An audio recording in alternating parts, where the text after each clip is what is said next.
Hello everyone and welcome to my channel. And today I am going to speak about ego. So आप लोगों ने सुना होगा कि जब लोग कहते हैं कि यार मेरी ईगो हर्ट हो गई थी, वेट लॉस तो करना ही था, यार उसने मेरी ईगो हर्ट कर दी थी, ये जॉब तो मुझे लेनी ही थी, मेरी ईगो हर्ट हो गई थी तो मुझे तो ये करियर चुनना ही था. तो now that question is whether ego is good और bad.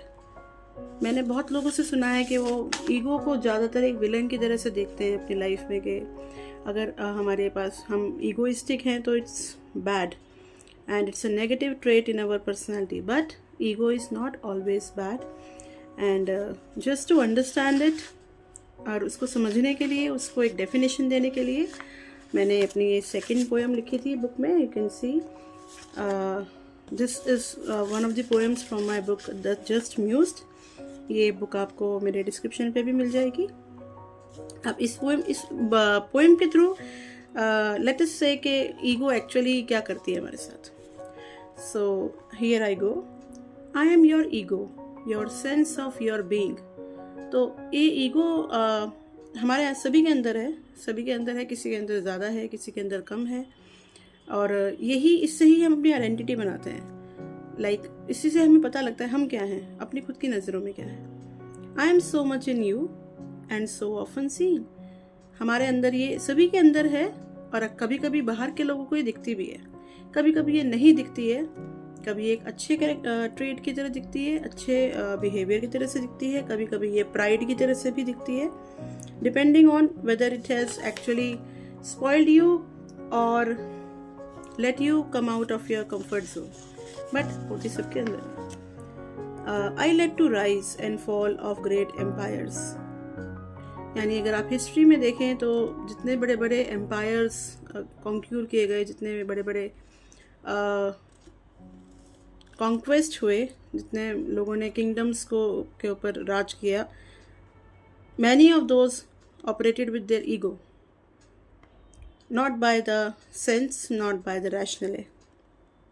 I let you unleash your hidden vampires.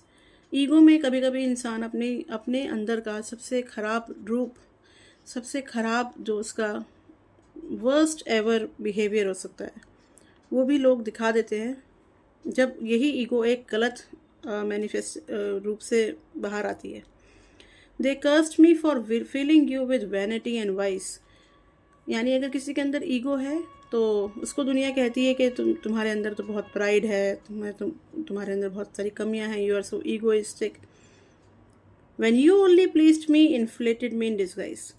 But इस ईगो को कंट्रोल कौन कर सकता है? हम खुद इस ईगो को कंट्रोल कर सकते हैं.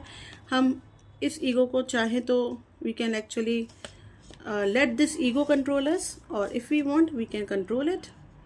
इसको हम अगर इन्फ्लेट ना होने दें, अगर आपकी ईगो इन्फ्लेटेड नहीं है, कंट्रोल्ड है, तो this ego can push you out of your comfort zone. जब हम कहते हैं कि ईगो हर्ट हो गई, इसीलिए मैंने ये करके दिखाया. At times this ego lets us do some great things in our life which are for our own good.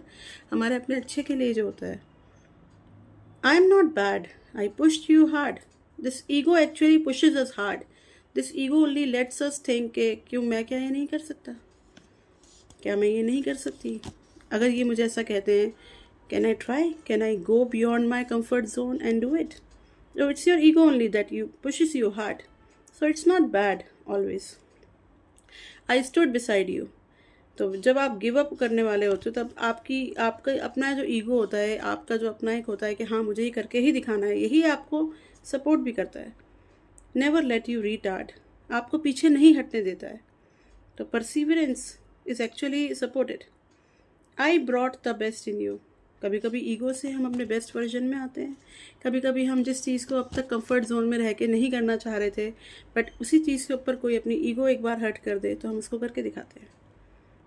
They named me as the worst, but still ego को अक्सर सोसाइटी में, अक्सर हमारे सोशल ग्रुप्स में, लोगों के बीच में एक गलत नज़रिए से ही समझा जाता है, जबकि ये हमेशा गलत नहीं होती है. Depends how much it is in you.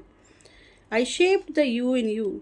आप जो भी बनते हैं अपनी लाइफ में, आप अपनी लाइफ में whatever you turn out to be, ego also has a role to play in it. They blamed me for your haughty outburst.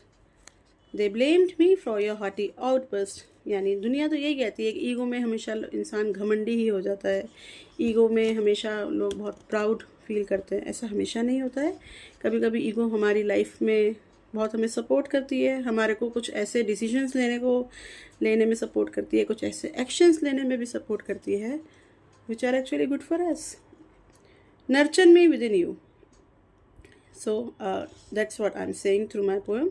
Nurture me within you and you shall confidently brave through. तो आप अगर अपनी ego को control करके रखते हो, उसको nurture करते हो with kindness and you keep it regulated, तो यही ईगो आपको लाइफ के बहुत बड़े चैलेंजेस से निकलने में हेल्प कर सकती है. Don't let me go away, don't let me go away, I won't turn into vain. मैं आपको बिल्कुल ईगो, अगर आप बिल्कुल ईगो लेस हो जाओगे, then you may never be able to come out of your comfort zone. You may never be able to find out that what more you can do in your life, what more challenges you can brave through. कभी पता ही नहीं चलेगा. Don't let me go away, I won't turn into vain. Regulate me with kindness and gratitude. Let me sustain. तो अगर gratitude, अगर thankfulness के साथ और kindness के साथ आप अपनी ego को regulate कर सकते हो, तो this can take you to places.